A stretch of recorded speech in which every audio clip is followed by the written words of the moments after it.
G'day and welcome back to Painting Oathsworn. Today's episode topic is basing. Now basing is something that we could spend hours and hours talking about. Instead, I'm going to try and keep it really simple and just talk about some key principles to keep in mind when you're basing your figures. The full paint through of the Grove Maiden and all of her friends can be found in the description below. So if you're interested in seeing how that was done, check it out down there.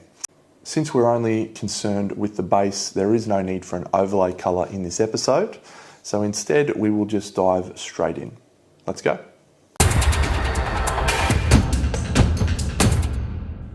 So this episode will be a relatively short one, as I just want to touch on a few key principles around making your bases look good. One of the challenges I find in making bases look good is our natural inclination to want everything to be even and ordered, whereas nature is neither of those things. So all of the processes that I'm doing here are basically designed to make things as uneven and natural as possible. So I'm using a combination of two different contrast paints just to bring out the texture of this pre-sculpted base. So I guess simple guideline number one is use different colors together and allow them to bleed into each other, as this is really a natural environment and we would see a huge variety of different colors, tones and textures in the surface. I always like for the edge of the base to be done in black, as I think it allows for more focus to stay on the model itself. My second principle is one I like to call the rule of three. So anytime I work on a base, I always try to have three different types of elements. So here I have a large tuft of flock, which I've picked up from my local hobby store, and you can see I'm dabbing it on with some super glue. The second is a much smaller, more moss looking flock. And this creates, again, that natural variation, the difference in height between these two different objects. And what I'm really trying to focus on here is making sure that I don't think about balancing and making sure I've got one on the front and one on the back, and make sure there's an even number of both different types. What we're looking for here is the unnaturalness, the irregularity of the base. So the third element that is just off screen here is some leaves. Now, I have picked up these leaves from a manufacturer.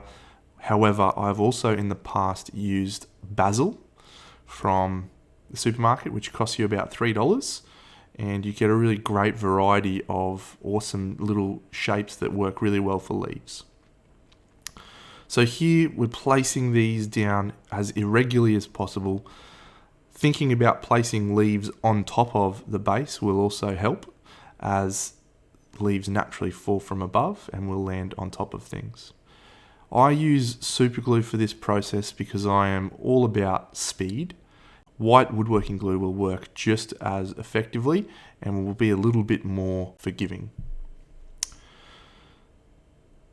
So the rule of three different types of elements.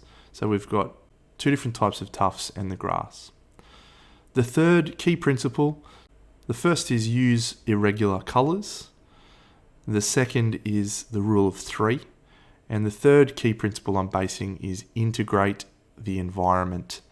So you can see I'm using an airbrush here and I am putting a filter color over all of these elements, which is harmonizing it all and making it look like they exist in the same environment. Pretty simple, pretty easy to get a good looking result without too much effort, and I highly recommend getting some products like the grass and the basil to get really good looking final results. The rule of three, simple.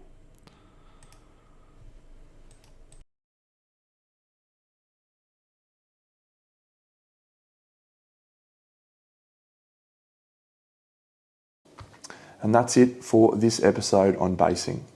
As you can see, it's all about keeping those key principles in place so that your bases look interesting, alive, and most of all, natural. In the next episode, we are going to dive into some more advanced topics. We've only got 2 figures left in the core hero range. The first one we're going to talk about is OSL, or Object Source Lighting, and for that we are going to paint the witch. I will see you in the next episode. Big Dano, out.